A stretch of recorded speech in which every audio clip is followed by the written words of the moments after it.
বিচিত্ৰ ফলে ফুলে জাতিষ্কাৰ এইয়াই আমাৰ কৈলাসপুৰী জগতৰ ঈশ্বৰ দৰিদ্ৰ শংকৰে ইয়াতেই পাওঁ মনৰ আনন্দ ৰুদ্ৰ আমি সংহৰিছো কত সৃষ্টি ধৰি ৰুদ্ৰ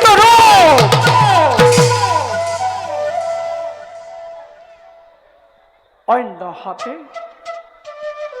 বৰদান কৰি নানাজন ভক্তক আমাৰ সবৰে প্ৰাৰ্থনা আমি কৰিছো স্বীকাৰ যাওঁ জগতৰ কল্যাণৰ হেতু আপোন কাৰ্যত আমি হওঁ অগ্ৰসৰ